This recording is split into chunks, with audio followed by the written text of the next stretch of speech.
So now I explain the process of Gram-Schmidt orthogonalization. Okay, Gram-Schmidt orthogonalization process.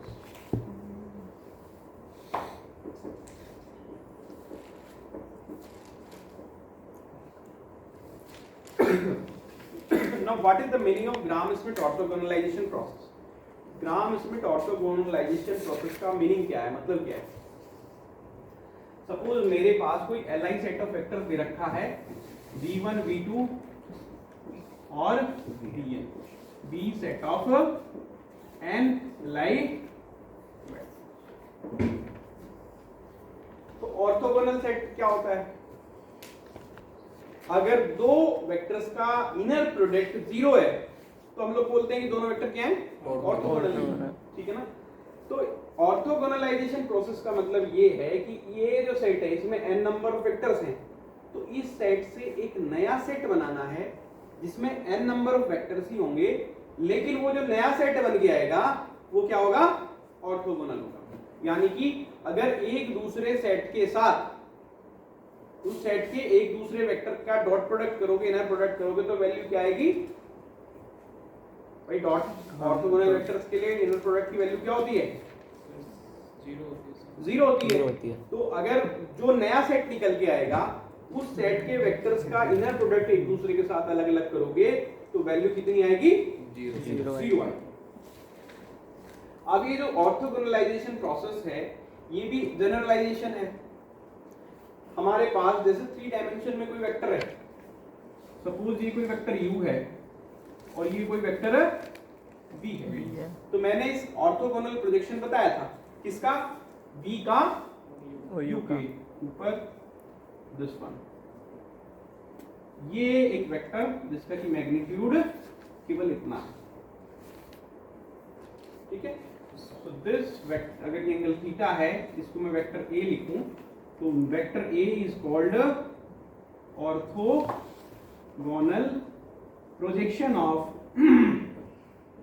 v over u। ठीक है, तो a vector की और u vector की दोनों डायरेक्शन सेम है। ठीक है ना? डिफरेंस कितने का है? मैग्नीट्यूड का है। तो अगर मैंने जो डॉट प्रोडक्ट किया था, जो वेक्टर्स के लिए डॉट प्रोडक्ट आपने पढ़ा है u डॉट v है, तो उसका मतलब क्या होता है? Magnitude of u into magnitude of v और इंटू cos थीटा। अब मैग्नीट्यूड ऑफ v क्या है? ये वेक्टर की लेंथ है। अब जब इसमें मैं ट्रिग्नोमेट्री अप्लाई करूंगा, थीटा क्या है? u और v के बीच का एंगल। तो जब मैं ट्रिग्नोमेट्री अप्लाई करूंगा तो ये मैग्नीट्यूड कितना आएगा? ये जो मैग्नीट्यूड है that will come out to B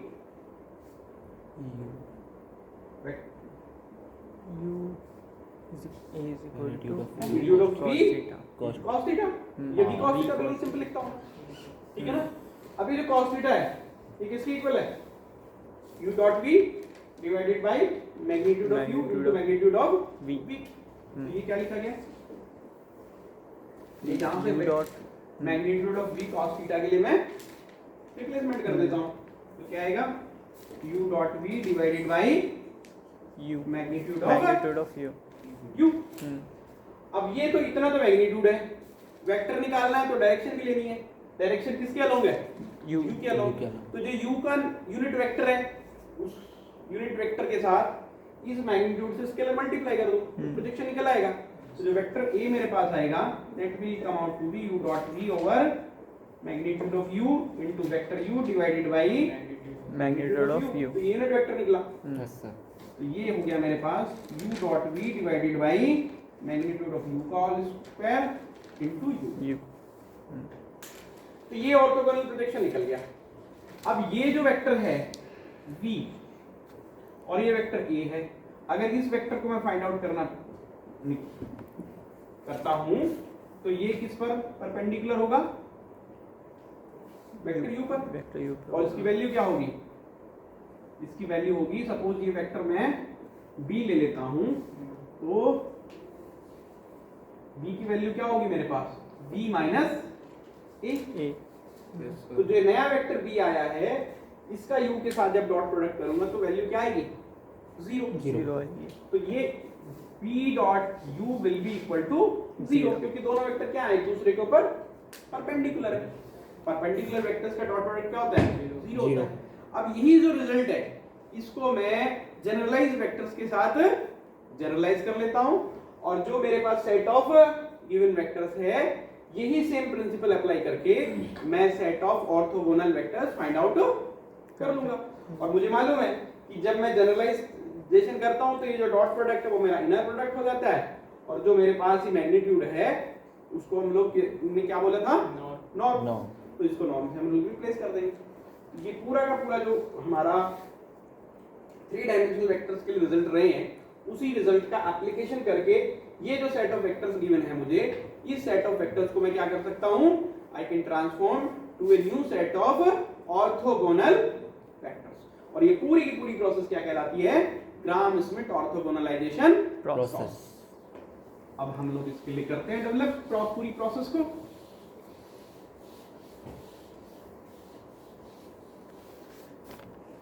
तो नया सेट बनाना है। सपोज u1 u2 un से मैं डिनोट कर लेता हूं। तो u1 को मैं लिखूंगा v1। तो जो पहला वेक्टर है उसको मैंने क्या ले लिया? v1 ले लिया। अब दूसरा वेक्टर निकालना है u2। वो निकलेगा किससे? दूसरे वेक्टर u2 v2 से। और v2 का क्या करना? v2 का इनर प्रोडक्ट करो u1 के साथ, और u1 के नॉर्म से कर दो डिवाइड, स्क्वायर ऑफ नॉर्म, ठीक है ना? And here take vector u1। तो ये जो नया वेक्टर u2 आएगा, this vector will be orthogonal to u1। Perpendicular था उसको हम लोग ऑर्थोगोनल बोलेंगे। तो u1 dot u2 will be equal to 0। बन गए ऑर्थोगोनल, आप देख सकते हो u1 डॉट है ना? Yes, right. तो u1 dot u2 equal to 0। 0। ये दूसरा वेक्टर बना। अब फिर तीसरा वेक्टर बनाना है मुझको। तीसरा वेक्टर जो मेरे पास थर्ड वेक्टर v3 आएगा, उस वेक्टर के जो u1 और u2 के उस वेक्टर का प्रोजेक्शन होंगे उनको माइनस कर देंगे, तो वो एक दूसरे के ऊपर क्या हो जाएंगे? ऑर्थोगोनल हो जाएंगे। तो यानी कि u3 जो वेक्टर निकलेगा मेरे पास, that will be equal to v3 minus v3 dot u2 divided by norm of u2 का whole square into u2 minus v3 dot u1 divided by norm of u1 whole square into u1। और यही process मेरी extend कर दी चली जाएगी और last तक मैं इसको लेके जाऊंगा। तो मेरे पास जो नया सेट बनेगा u1 u2 un, that will be a set of orthogonal vectors. जैसे मैंने u4 लिखा, u4 will be equal to v4 minus v4 dot u3 divided by norm of u3 whole square into u3 minus v4 dot u2 divided by norm of u2 whole square into u2 minus v4 dot u1 divided by norm of u1 whole square into u1। So in this way I get a new set of vectors. So in this way we get u1 u2 and un, and this is nothing but an orthogonal set। क्यों? क्योंकि किसी भी दूसरे vector के साथ मैं dot product करूंगा किसी भी एक वेक्टर का, वो हमेशा क्या आने वाला है? 0 आने वाला। आप इसको देख भी सकते हैं, जैसे यही मेरे पास एग्जांपल है, u3 डॉट u4 निकाल के देखना, that will come out to be 0। अब ये तो मैंने किया ऑर्थोगोनल सेट। यहीं से मैं कर सकता हूं ऑर्थो नॉर्मलाइजेशन। क्या कर सकता हूं? Orthonormalisation. It means orthogonal set से ऑर्थो नॉर्मल सेट बनाना, and that is very easy. Take vector u1 divide it by division by its norm, u2 divided by norm of u2 and so on, un divided by norm of un.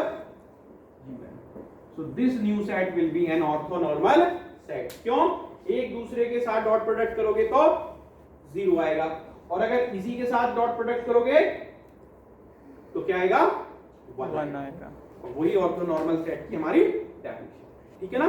So using this process, that is called your Gram-Schmidt orthogonalization process, I can transform a set of vectors to a set of orthogonal vectors and then to a set of orthonormal vectors. Fine? So this is all about the orthogonalization process. Fine.